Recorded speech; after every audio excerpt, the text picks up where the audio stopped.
Hello दोस्तों, विशिष्ट short hand channel पर आप सभी का बहुत बहुत स्वागत है। प्लीज़ चैनल को लाइक, सब्सक्राइब और शेयर करें ताकि नई नई डिक्टेशन आप सभी तक जल्दी जल्दी पहुंच सकें और जल्दी से जल्दी आप सिलेक्शन पा सकें। स्टार्ट।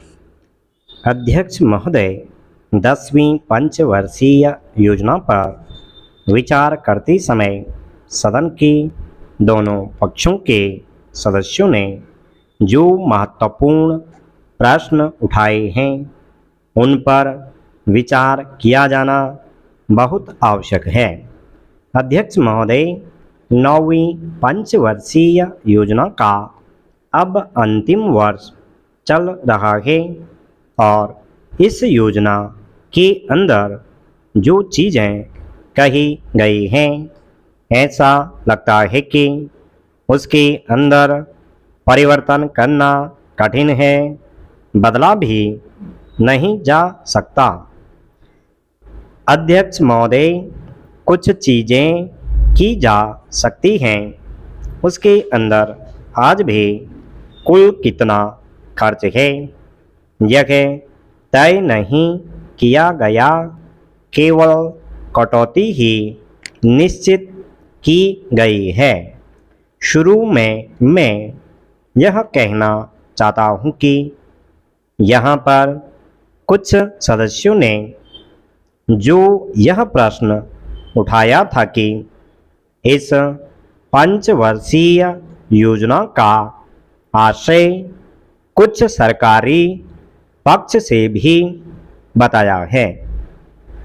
इसके अंदर कमियां हैं और बहुत सी कमियां हैं जिनके ऊपर मैं यहाँ कुछ दोषारोपण नहीं करना चाहता हूँ।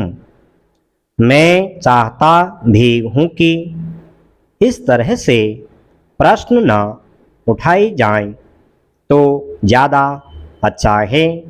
यह योजना सरकार ने बनाई है।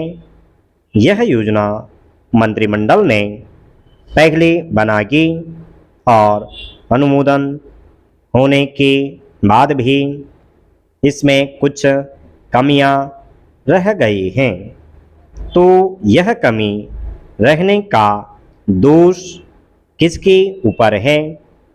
मैं समझता हूँ सदन के सभी सदस्य इसको जानते हैं। बहुत से लोगों ने दिल्ली के प्रश्न उठाए जो दिल्ली के साथ अन्याय किया गया है, तो मैं समझता हूँ इस बारे में सब आवाज़ उठाएं। इस बात की आज ज़्यादा ज़रूरत है।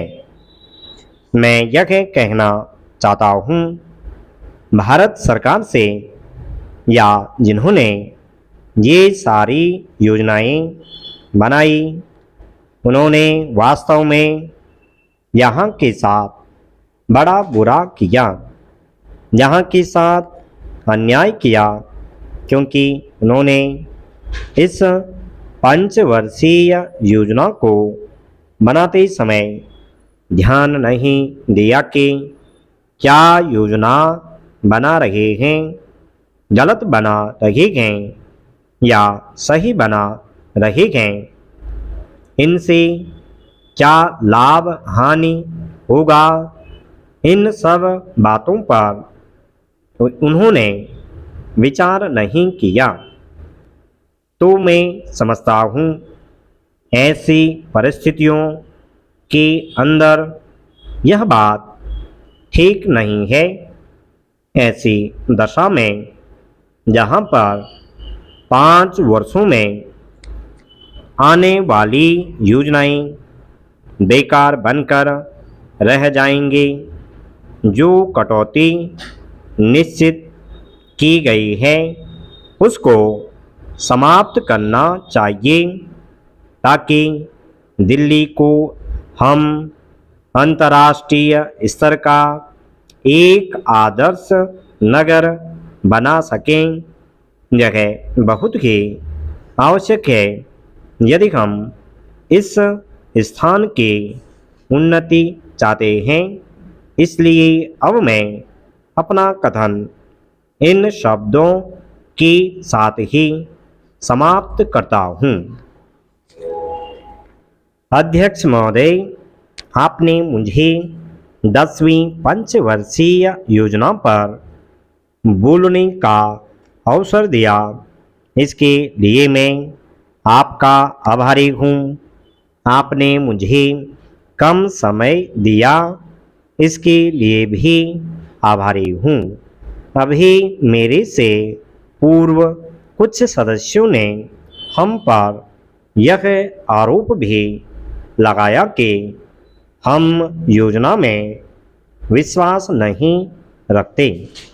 उन्होंने तो यह भी कहा कि हमारे चुनाव घोषणा पत्र में भी उनको इस बारे में कुछ नज़र नहीं आया। मैं इस बारे में यह निवेदन करना चाहता हूँ कि उन्होंने कोई दूसरा घोषणा पत्र देखा, गलत घोषणा पत्र पढ़ा और उसी को हमारा घोषणा पत्र समझ बैठे। लेकिन मैं यह कहना चाहता हूँ कि हमारा घोषणा पत्र इस समय मेरे पास है। इस घोषणा पत्र में हमारी घोषणा में योजना के बारे में स्पष्ट रूप से कहा गया है कि हम योजना पर विश्वास रखते हैं, लेकिन ऐसी योजना पर विश्वास नहीं रखते जो जनता के दुखों को दूर नहीं कर सकती, जो जनता के कष्ट दूर नहीं कर सकती।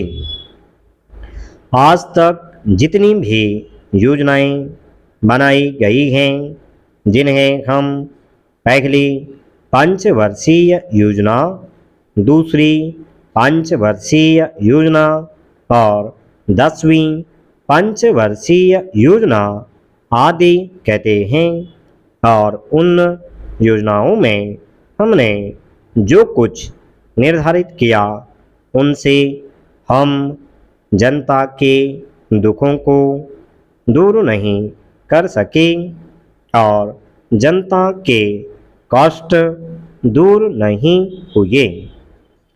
इन योजनाओं के परिणाम भी हमारे सामने हैं।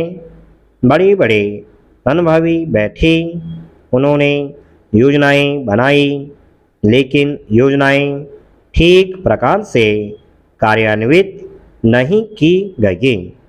उन योजनाओं में काफ़ी दोष थे, जिसके कारण ये योजनाएं लोगों के दुखों को दूर नहीं कर सकी।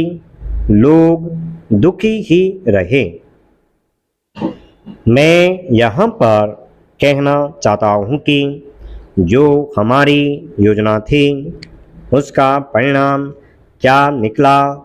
उसका परिणाम यही निकला कि हमें रुपये का मूल्य कम करना पड़ा। जो योजना होती है वह राष्ट्रधन को ऊंचा करने के लिए बनाई जाती है, लेकिन हमारे सामने आंकड़े हैं। इसका परिणाम हमारे सामने है। हमने अब तक 9 पंचवर्षीय योजनाएं कार्यान्वित की हैं, लेकिन हमारी प्रति व्यक्ति आय में और जीवन स्तर में अपेक्षित वृद्धि नहीं हुई है। यह दुख की बात है। मैं यह कहना चाहता हूँ कि हमारा ऐसी योजना में विश्वास नहीं है जो जनता के कष्टों को, जनता के दुखों को दूर न कर सके। हम ऐसी योजनाओं पर विश्वास करते हैं, जो उनकी आयु बढ़ा सकें, उनका आर्थिक विकास कर सकें, उन्हें उन्नत कर सकें। स्टॉप।